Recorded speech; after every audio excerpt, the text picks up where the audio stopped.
My mom laughed out loud when my sister pointed at me across the dinner table and sneered. 35, still single, and living in a rental. At least one of us made something of our life. My sister, Chloe, smiled like she'd just won an award, showing off the diamond ring her wealthy fiancé had bought her. My mother squeezed Chloe's hand, agreeing that I had always been the family disappointment. Everyone at that table thought I was the lonely, struggling older sister who couldn't keep a man or a job. But as the laughter quieted down, I wiped my mouth with my napkin, set my fork down, and looked my mother dead in the eye. "I've been married for 5 years," I said softly. "And the house Chloe's fiancé just put a deposit on? I own it." The room went dead silent. Their smiles completely disappeared. My name is Clara, and at 35 years old, I was officially considered the family failure. If you ask my mother, Eleanor, she'd tell you that my life was a series of missed opportunities. While other women my age were settling into sprawling suburban homes, raising children, and hosting lavish dinner parties, I was living in a quiet rental on the edge of town, driving a 6-year-old sedan, and keeping my personal life completely under wraps. To my mother and my younger sister, Chloe, I was just a quiet, unglamorous accountant who had somehow let life pass her by. But what they saw as failure was actually a deliberate choice. Growing up, Chloe was always the golden child. 3 years younger than me, she possessed the kind of effortless charisma that made people bend over backward to please her. Mother poured every ounce of her affection, energy, and money into Chloe, praising her beauty and big ambitions while treating me like a background character in my own family. Whenever I achieved something, whether it was graduating at the top of my class or landing my first corporate job, Mother would quickly brush it aside to focus on Chloe's latest modeling audition or high society friend group. Over time, I learned that competing for Mother's approval was a losing battle. So I stopped trying. I let them believe I was struggling. I let them think my low-profile life was a result of defeat rather than design. It was simply easier to play the role of the boring, single older sister than to deal with their endless jealousy and interference. What neither of them knew was that behind my quiet exterior lay a life they couldn't even begin to fathom, and a secret I had guarded for 5 long years. The tension in our family finally came to a head on a rainy Thursday evening, when Mother summoned us to an upscale Italian restaurant downtown. The occasion? Chloe had just gotten engaged to Julian, a self-proclaimed high-flying real estate developer whose name Mother brought up in every single conversation. From the moment I sat down at the candlelit table, the air was thick with condescension. Mother and Chloe spent the first 20 minutes fawning over the massive solitaire diamond sparkling on Chloe's finger. "Julian says it's 3 carats flawless," Chloe purred, holding her hand up to the light so the waiters could see. "He insisted on getting the best. He says a woman of my standing shouldn't settle for anything less." Mother beamed, patting Chloe's arm with genuine pride. "Of course, darling. A real man knows how to provide. Some women understand their worth and others." Mother paused, her eyes darting over to my plain silver watch and simple black blouse. "Just settle for whatever crumbs fall off the table." I picked up my water glass, choosing silence as I always did. But my quietness only emboldened them. As the wine flowed, the jabs became more direct. Chloe began detailing their plans to purchase a multi-million-dollar estate in the city's most exclusive neighborhood.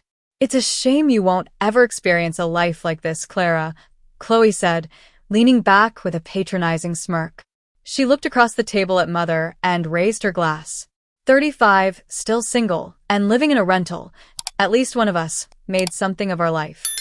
Mother let out a sharp, loud laugh that drew glances from nearby tables. "Oh, Chloe, don't be cruel," Mother said, though her eyes danced with malice. "Clara's just practical. Not everyone is built for success."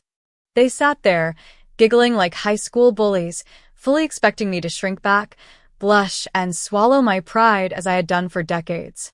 But as Mother's laughter faded into a smug smile, something inside me finally snapped.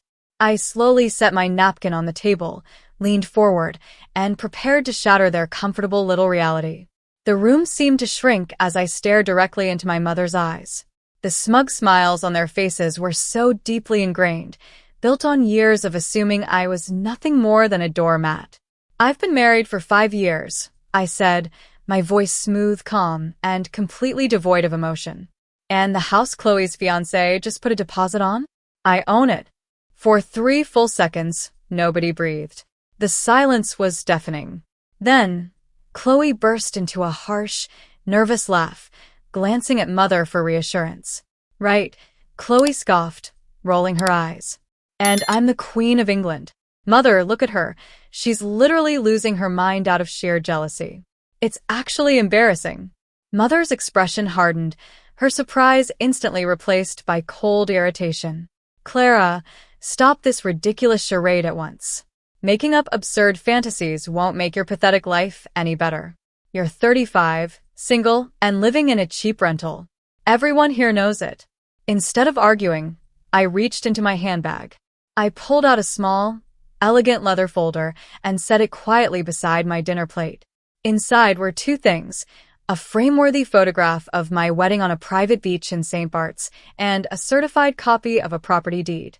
I slid the photograph across the white tablecloth.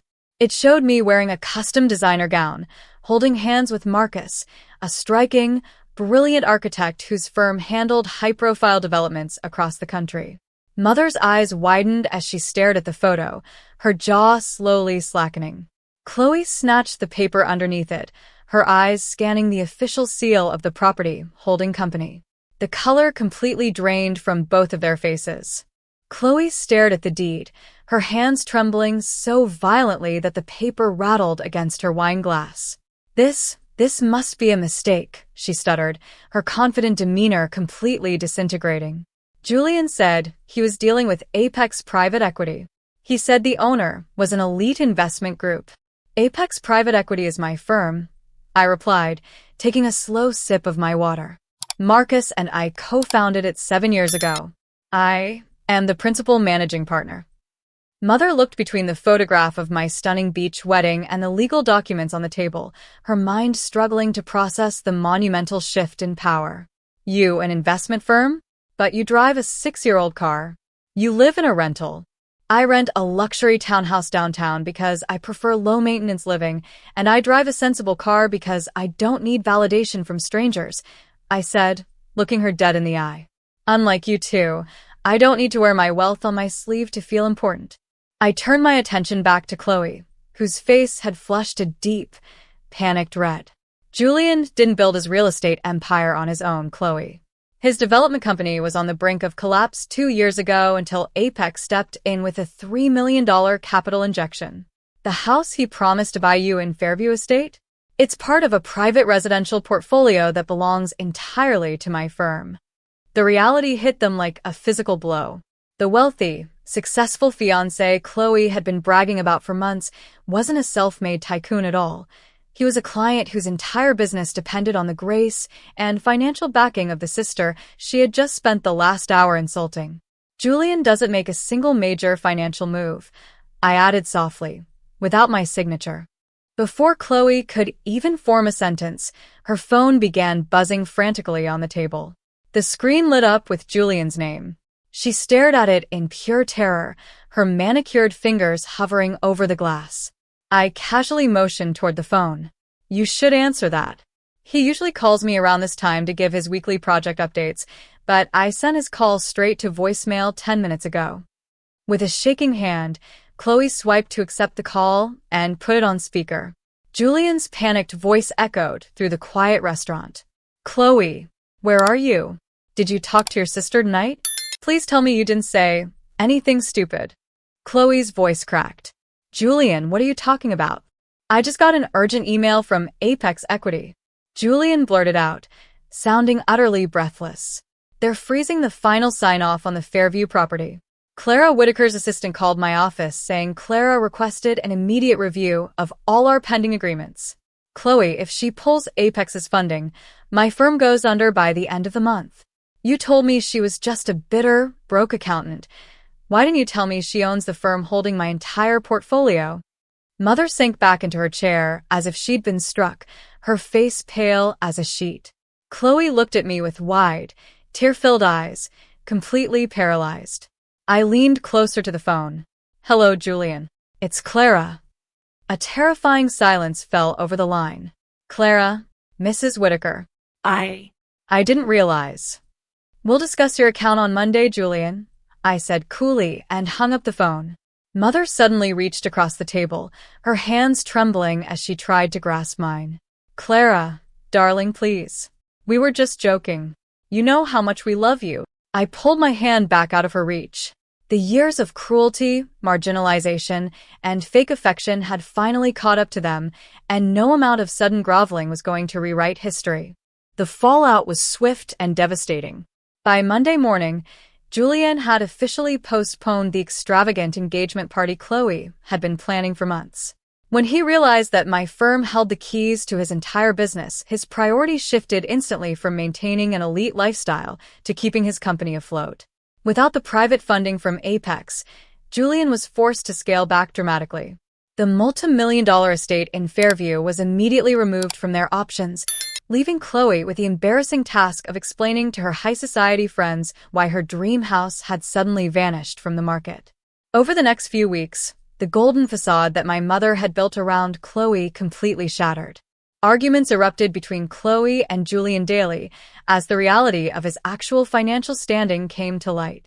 He wasn't the independent tycoon she thought he was, and she wasn't the untouchable socialite she pretended to be. Mother made countless attempts to call and visit me, leaving tearful voicemails begging for family dinner where we could put everything behind us. But the illusion was gone.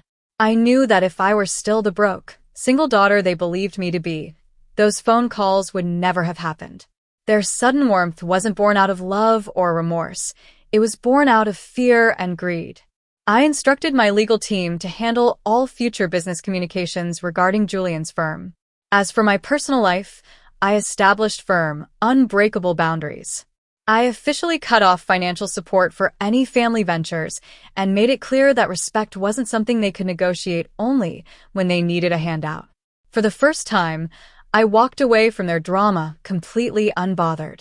Today, my life is peaceful, quiet, and entirely my own. Marcus and I live in a beautiful coastal home, surrounded by people who respect and value us for who we are, not what we can provide for them. Leaving the constant toxicity and performance of my family behind was the most liberating decision I ever made. For 35 years, I let my mother and sister define my worth based on their shallow standards. But I learned that true success doesn't need to shout, and quiet strength will always outlast loud arrogance. Building your happiness in silence and letting your success speak for itself is the ultimate revenge against anyone who ever doubted you. Now, I want to ask you, if you were in my shoes, would you have forgiven them and helped Julian with his business, or would you have walked away completely, just like I did? Drop a comment below and let me know your thoughts, and don't forget to mention the city you're watching from so I can see how far my story has reached. Thank you so much for watching, and I'll see you in the next video.